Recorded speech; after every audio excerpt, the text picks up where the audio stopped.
Reverendo Caio Fábio, sou o Anielson, aqui de Belém do Pará. Estou aqui no meu plantão, no meu trabalho, são exatamente 3 horas da manhã, no meu plantão, e o Evangelho está aqui, ó.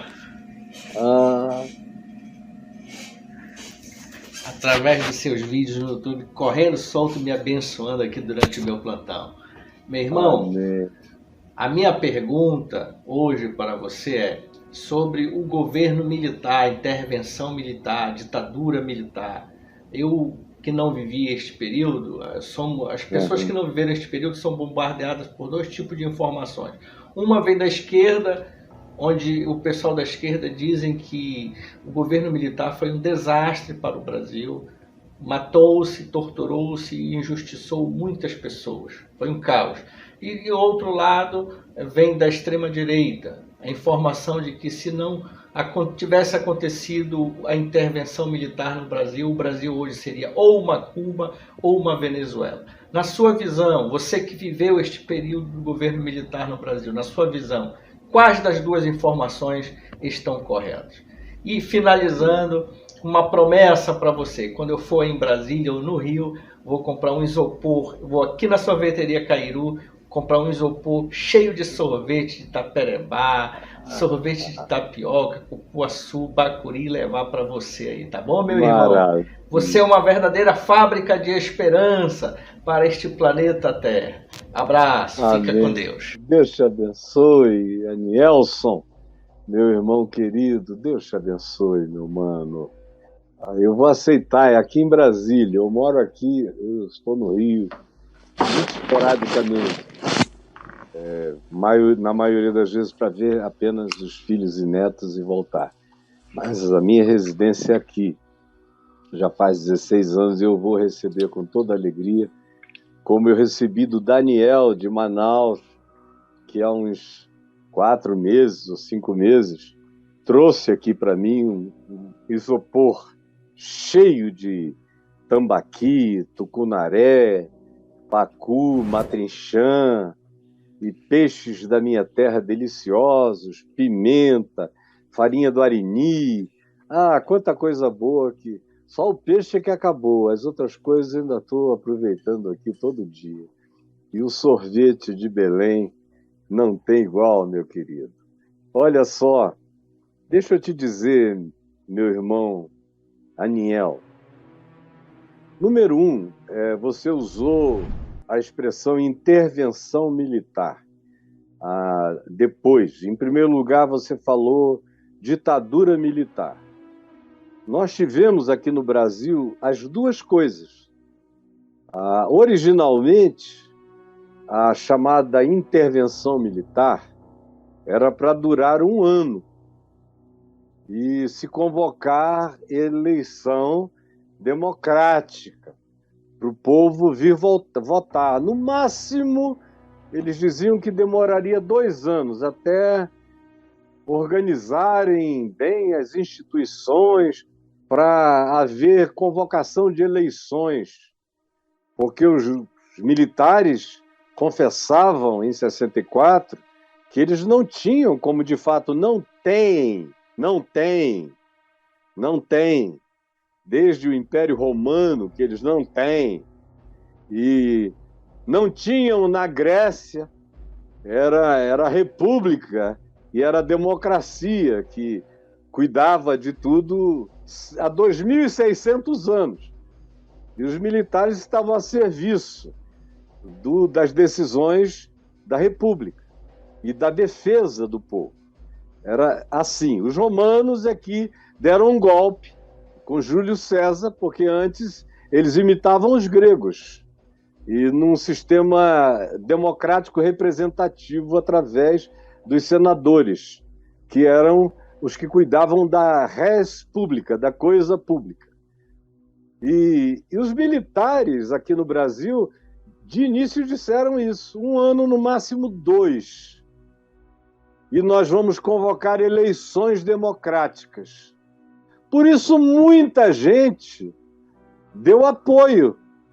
Não, houve uns radicais de extrema-direita, tanto católicos quanto protestantes, que deram apoio insofismável desde o primeiro dia para qualquer coisa.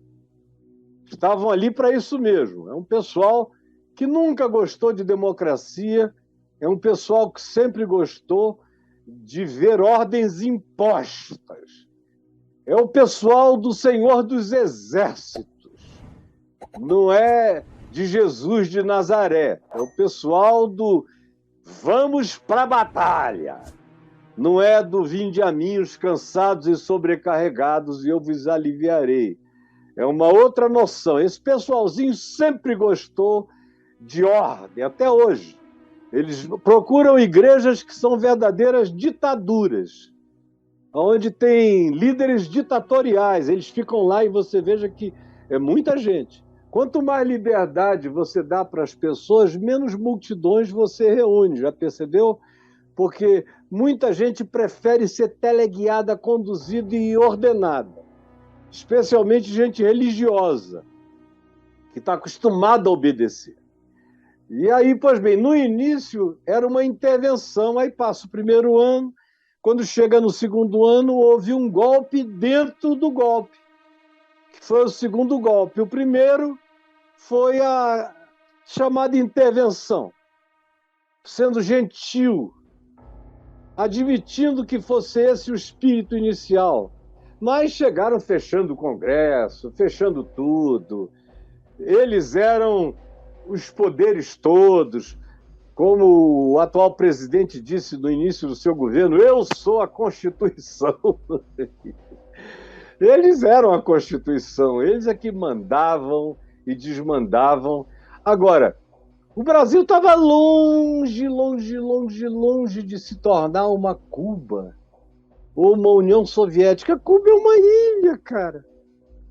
Uma ilha. Se Fidel Castro e o Che tivessem tentado dar aquele golpe que eles deram na ilha, em Cuba, aqui no Brasil, eles teriam morrido tentando e não teriam conseguido nada.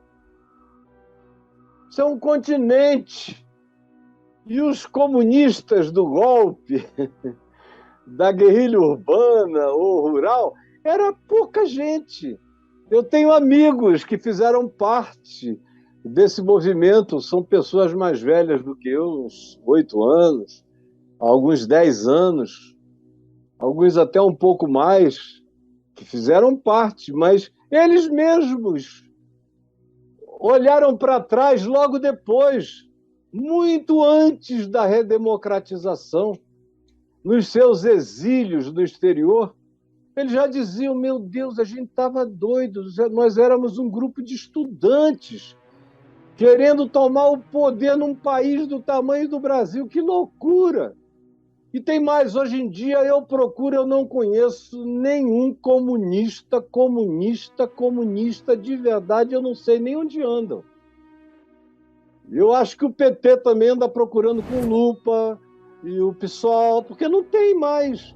Você vê, é comunista de caviar e uísque, de Black Label, são os comunistas do Politburo, do pessoal das benesses. Nunca teve esse perigo. Só foi um pretexto. Foi um grande pretexto. Aí houve a intervenção, e mesmo pessoas como meu pai, que foram prejudicadíssimos pela intervenção militar, levado a inquérito militar, justiça militar, tudo isso, que gerou traumas profundos na nossa casa, na nossa família, mesmo meu pai dizia, bom, se eles abrirem para as eleições diretas daqui a 1 ano ou 2, está tudo certo. Eu vivo o meu prejuízo sem problema, eu sei ganhar dinheiro, recomeçar tudo de novo, é comigo mesmo. Desde que a democracia volte. Mas 2 anos depois houve um golpe dentro do golpe, o que seriam os 2 anos viraram 20. E aí, meu querido, é o inferno. Você não ter liberdade para dizer as coisas, para expressar nenhum pensamento, por mais educado que seja. parta do seguinte pressuposto: se não tem liberdade, não tem o Espírito do Senhor, meu filho. É Paulo que diz em 2 Coríntios, no capítulo 3, que é onde há o Espírito de Cristo, onde há o Espírito do Senhor, aí há liberdade. A liberdade humana, a liberdade religiosa, a liberdade política. Aonde houver Espírito, o Espírito de Deus, a estrutura é como a da Nova Jerusalém, com portas abertas para o norte, para o sul, para o leste, para o oeste, com acesso de todos a tudo que traz vida. É assim que é. Se não houver liberdade, fique sabendo, se houver coerção, se houver punição, se houver vedamento de expressão, se houver cerceamento, se houver poderes de coibimento, se houver tudo aquilo que entulha autoritarismo e impede a expressão do ser, mesmo que esse governo diga que vai construir uma igreja por dia para os crentes, é do diabo. Não tem o Espírito de Cristo. Quanto mais você vir liberdade para as pessoas expressarem quem elas são, por mais que você não goste da expressão, por mais que você não goste da liberdade, seja grato a Deus, porque na liberdade pode surgir ainda a chance da consciência. Na liberdade, a expressão para todos, e para mim também. Mas no cerceamento da liberdade, só tem algum espaço quem se alinha com os ditames da ditadura, do ditado, da ditatorialidade dos ditadores. Portanto, aí não há o Espírito do Senhor. Aí são leis de pedra, da caserna, do impedimento da liberdade em Cristo. Não tem nada a ver com Jesus, porque Jesus nunca cerceou a liberdade de ninguém. Me mostre um lugar na vida de Jesus onde ele tenha cerceado a liberdade de ninguém. Ele chega a dizer, olha, um de vós vai me trair. Mas deixa o cara decidir. Um de vós é diabo. Mas deixa o pessoal se questionar. Pedro, Satanás te reclamou para te peneirar como trigo, eu, porém, roguei por ti. Tu, pois, quando te converteres, fortalece o teu irmão, os teus irmãos. Mas Jesus não manda amarrarem a Pedro numa árvore ou num lugar fechado, jogarem a chave fora até ele ressuscitar de entre os mortos para Pedro não negar. Não, é liberdade para negar. É liberdade para o galo cantar. É liberdade para Judas. Ele chega ao ponto de dizer, olha, o que tu tens de fazer, faze-o depressa. Vai e faze, és tu, não é? Então vai e faze. Agora, faze já. Mas liberdade. Liberdade para ir, para vir. Liberdade para não ficar. Liberdade para seguir adiante, como é o caso do jovem rico, que ficou triste e foi embora, e Jesus não tentou impedir, não mandou que ninguém o seguisse para ver se ali na frente ele mudava de ideia. Não, com Jesus é tudo liberdade. Ele não coloca ninguém dizendo, olha, se você não ficar aqui do meu lado, você não vai conseguir viver. Ao contrário, o gadareno, possuído de uma legião de demônios, pede para seguir com ele, Jesus. E Jesus diz, não, o melhor para você é voltar para casa, para os seus, para sua família. Vai lá e conta, deixa eles verem a sanidade nos teus olhos, deixa eles verem a mim em ti. Vai lá, me leva contigo para eles. E o homem foi e levou para a casa dele para todas as 10 cidades daquela região chamada Decápolis, comunicando o evangelho. Porque Jesus dava liberdade. Ele expulsa demônios de endemoniado e não dá nenhuma ordem para o endemoniado, olha, uma novena de tanto tempo, isso e aquilo. Não. O máximo que ele diz para alguém, agora vai, não peques mais, mas os teus pecados estão perdoados, vai em paz. Liberdade. Aonde não há isso, não há Deus. Se a gente quer ter um país de Deus, a gente tem que dar espaço nesse país para que haja liberdade para todos, para quem crê como nós cremos e para quem pensa e crê diferente.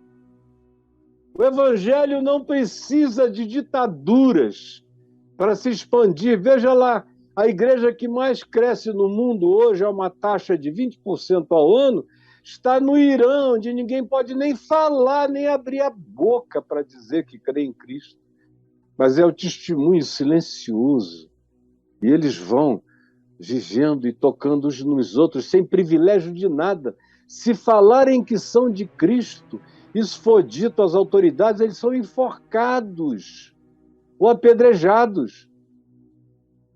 Então o Evangelho nasceu sob Herodes o Grande, cresceu sob os Herodes e os Césares. César Augusto era o imperador quando Jesus chorou na manjedoura. O Evangelho foi anunciado por Jesus sob o tetrarcado dos Herodes. João Batista foi morto sob eles e o governo deles. Jesus padeceu sob o poder de Pôncio Pilatos, como diz o credo, embora os que tenham pedido e designado a morte tenham sido as autoridades religiosas dos judeus.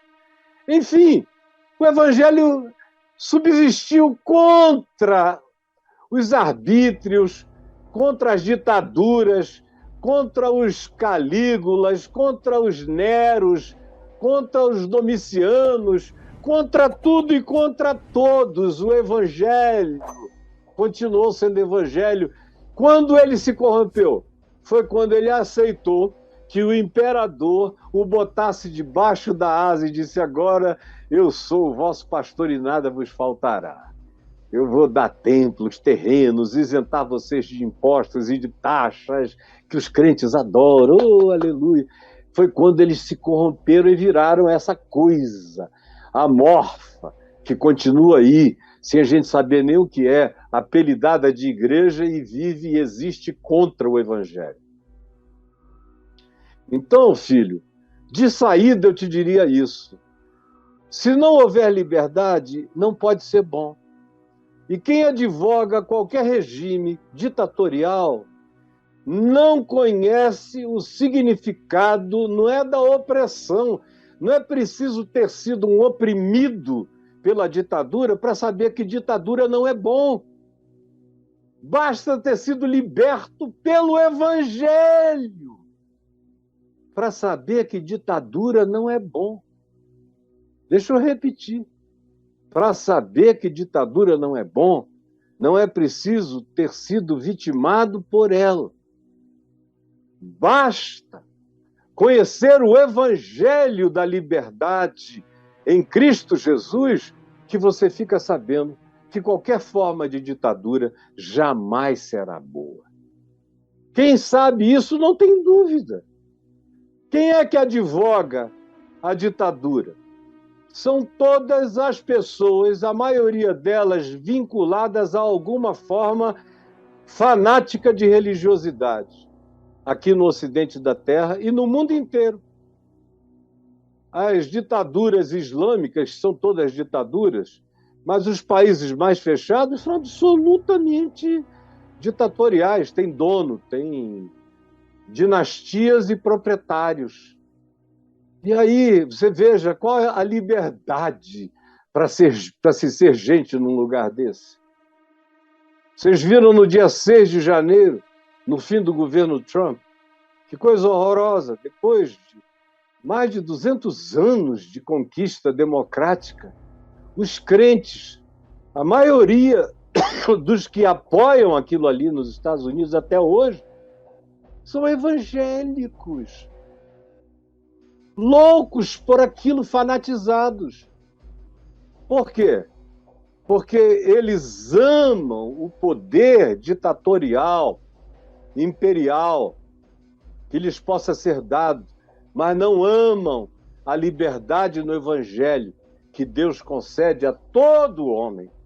Nós somos os que agradecem a Deus todos os dias pelo livre-arbítrio, meu filho. Na ditadura não há livre-arbítrio. Só o diabo gosta de ditadura. Nós somos, eu estou falando só no Evangelho para não fazer viagens históricas longas e desnecessárias para mim. Nós somos aqueles que confessamos com Paulo que Cristo nos libertou do império das trevas, da ditatorialidade. Império é ditadura, é do imperador, tem dono, ninguém tem voz. Ele nos libertou do império das trevas. O império mais imediato ao qual Paulo tinha como modelo para fazer alusão era o Império Romano. É uma denúncia velada, política com P maiúsculo, não com P minúsculo, também ao Império Romano, que era o império. Quando Paulo diz, ele nos libertou do império das trevas, o pessoal só pensava em Roma. Nos dias de Paulo, ele estava ali, Tibérios, Calígula, Cláudio Nero, era um império das trevas. Ele toma o Império Romano como uma metáfora e nos diz, ele nos libertou do império das trevas, todo mundo viu, e nos transportou para o reino do Filho do seu amor, no qual temos a libertação, a redenção, a remissão dos pecados, a vida livre nele, para sermos dele. Então, não é preciso ter idade para saber que ditadura não é boa. O Bolsonaro tinha a minha idade. Veja só, ele ficou desse jeito. E eu fiquei desse jeito. Depende do que você recebeu. Ele é o que ele comeu. Eu sou o que eu ingeri e ingiro. Você é o que alimenta a sua mente, a sua alma, o seu ser, seus significados e seus valores. Então, ele tem a minha idade, 67 anos. É mais novo do que eu há alguns dias. Olha lá para onde ele pende. Ele pende para a supressão da liberdade, tendo-o como dominador ditatorial.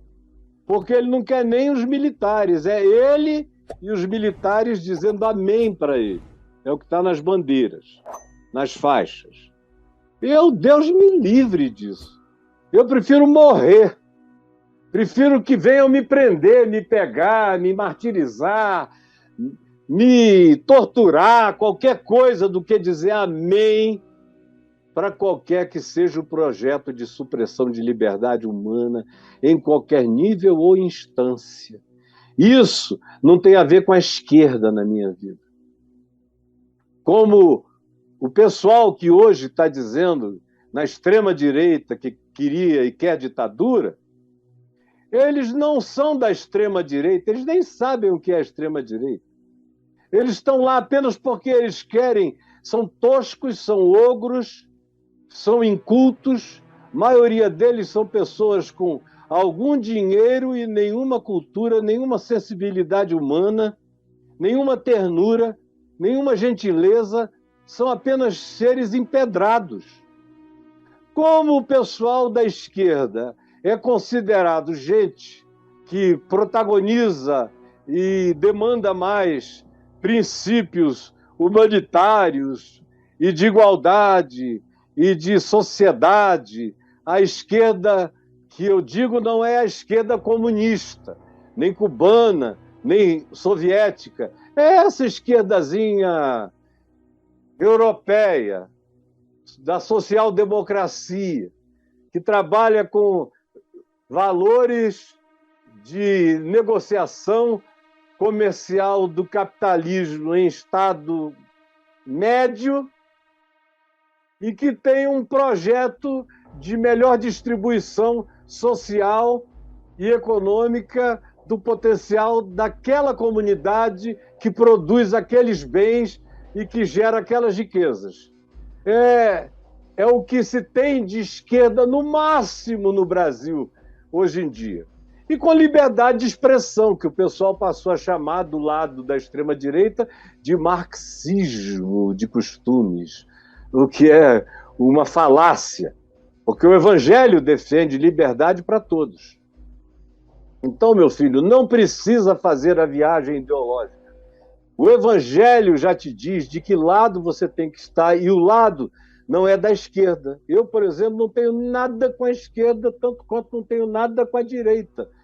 As minhas escolhas políticas são feitas em razão das causas, das pautas e das prioridades que Jesus estabeleceu.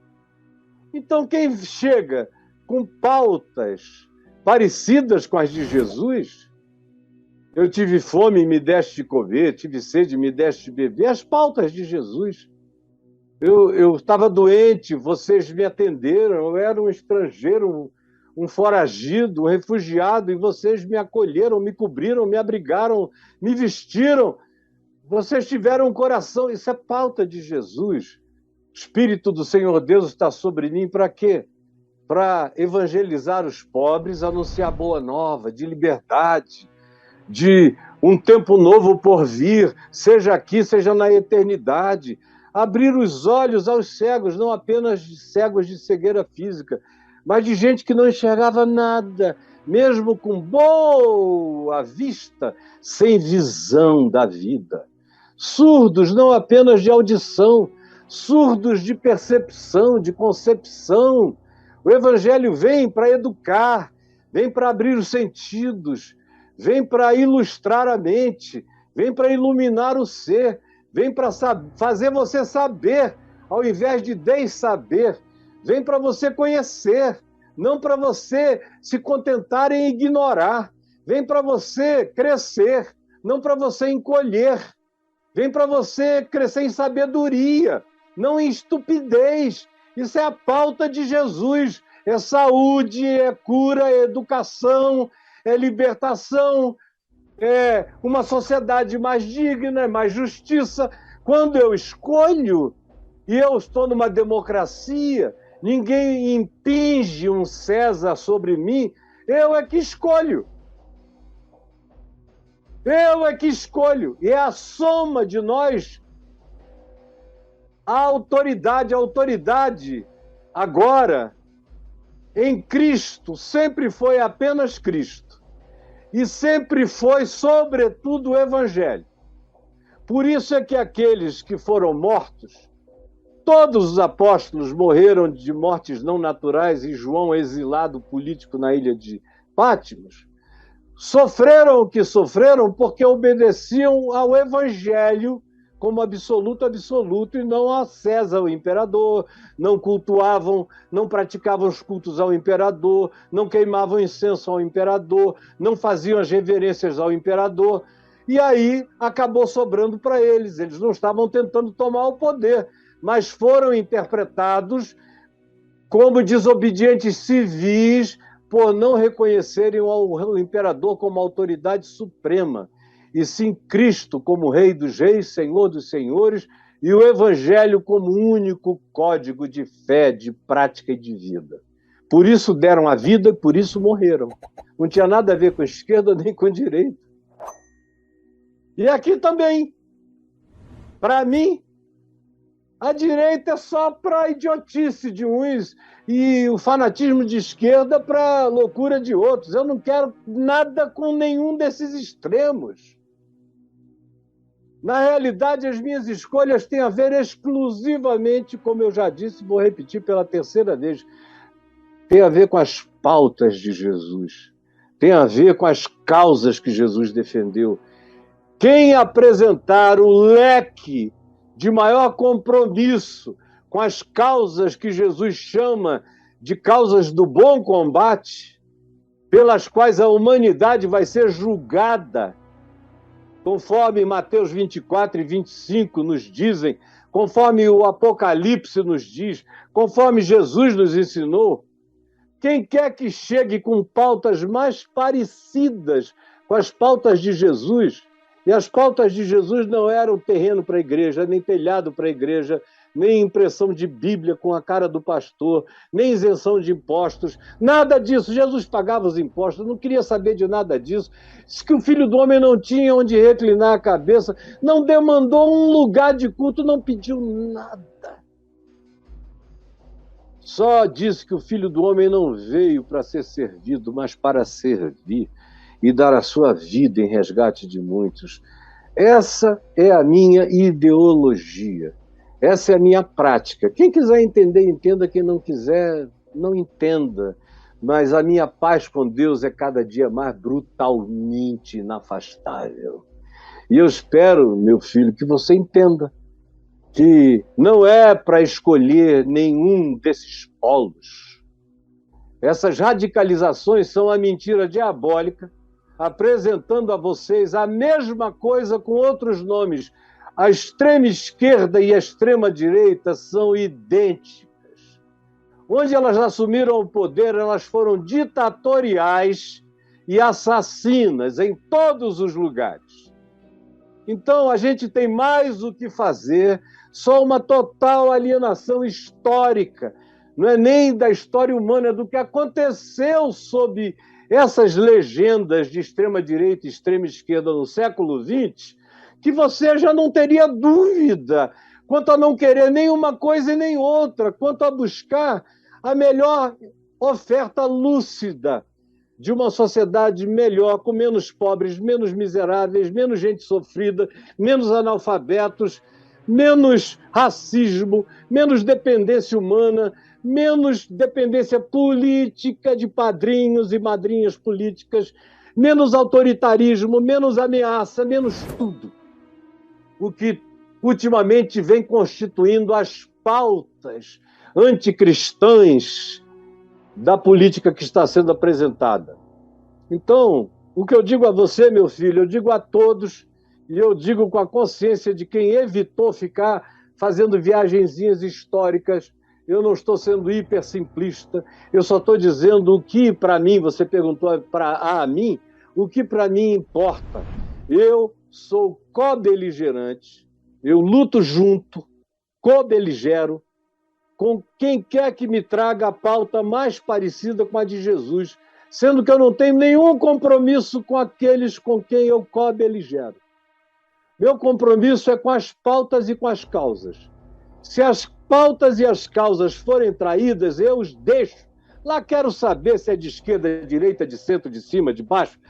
Se tiver as pautas de Jesus, eu estou dentro. Se não estiver, ou se disserem que haverá e não manifestarem isso, trouxerem as pautas de igreja, de religião, de grupos, de sindicatos, de militares, de milicianos, ou de quem quer que seja, eu estou fora. Eu estou dentro para todos os que, com sinceridade, manifestarem que estão realizando pautas semelhantes àquelas que Jesus disse que deveriam ser prioridades na sociedade humana, porque são as pautas da Nova Jerusalém, de equidade, a cidade quadrangular, portas abertas para todos, saúde para todos que vão comer das folhas da árvore da vida e que se alimentam da luz do Cordeiro, onde todos respiram a graça de Deus com a liberdade de Deus. As metáforas que nos ensinam que tipo de conduta e que tipo de escolha, com que tipo de valores a gente deveria escolher, nos são dadas ampla, rica e abundantemente no Evangelho. Agora, só não enxerga quem não quer, ou quem está vendido, ou quem está super manipulado, quem se tornou membro de seita e não pensa e é conduzido. E somente esses. Do contrário, minha gente, você não vê uma pessoa inteligente, genial, culta, pensando, defendendo um negócio desse. Você não vê. Não vai encontrar. Não mesmo. E até os que têm algum conhecimento, que defendem isso aí, são conhecimentos tópicos, de natureza funcional específica. Você não encontra uma pessoa com consciência global defendendo isso, com consciência histórica. Não dá para defender nenhum dos lados. Já era tempo da gente ter entendido isso, mas não entendeu-se isso no cristianismo, em lugar nenhum. Porque eu só estou falando aqui de cristianismo. Quem é do Evangelho, quem pensa com as categorias de Jesus e vive conforme o Evangelho, esse crê como eu creio. Entende o que eu estou falando. O que eu estou dizendo para ele é óbvio, ele está jogando beijinho para mim, dizendo aleluia, graças a Deus. Embora eu esteja dizendo isso praticamente desde os meus 18 anos. Porque era isso que meu pai dizia e praticava. Foi isso que eu aprendi com ele. Pratiquei ao lado dele. Depois dos meus estudos variados, foi isso que eu aprendi, que era a única possibilidade lúcida de experiência social entre os humanos. E que aprendi e vi a vida inteira que o Evangelho carrega todas as pautas para o bem e para a sanidade humana, em qualquer cultura, etnia ou tempo ou era. Guarde isso no seu coração e nunca mais tenha dúvida de nada disso. Porque aonde está o Espírito do Senhor, aí há liberdade, inclusive de expressão social e política.